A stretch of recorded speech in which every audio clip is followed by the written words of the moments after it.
Chempionlar Ligasi, Real Madrid, Estadio da Luz.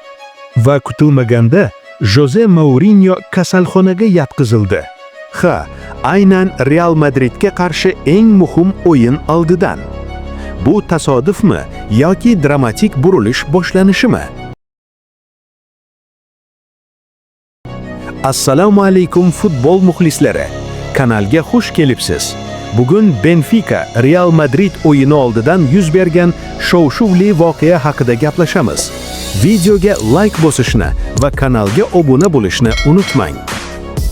Chempionlar Ligasi play-off bosqichida Real Madrid Portugaliyaga safar qiladi. Raqib Jose Mourinho boshqaruvidagi Benfica.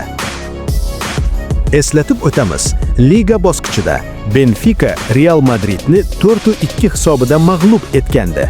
O'sha o'yin Mourinho uchun alohida ahamiyatga ega edi, chunki u Madridni juda yaxshi biladi.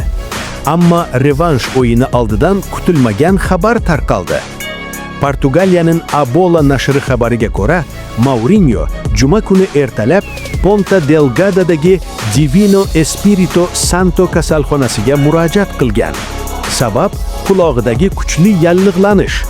Manbalarga ko'ra, og'riq va noqulaylik jiddiy bo'lgan. Mourinho vaziyatni nazorat ostiga olish uchun darhol shifokorlarga murojaat qilgan.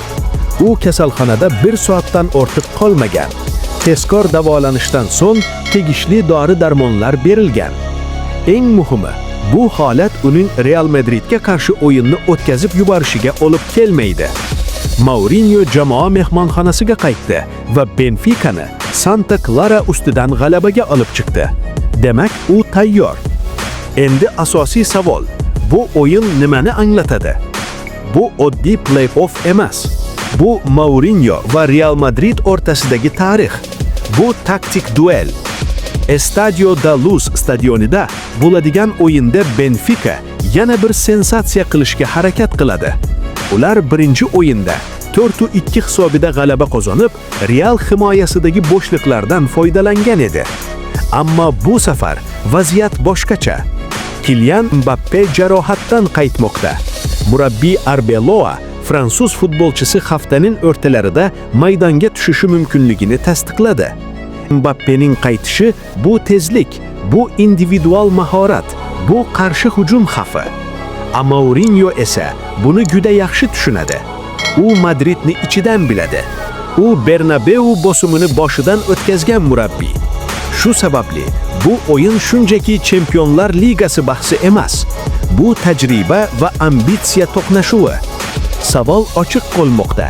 Mourinho yana Real Madrid ustidan taktik ustunlik qiladimi? Yoki Mbappe qaytishi hammasini o'zgartiradimi? Fikringizni kommentariyada yozib qoldiring. Like bosishni va kanalga obuna bo'lishni unutmang.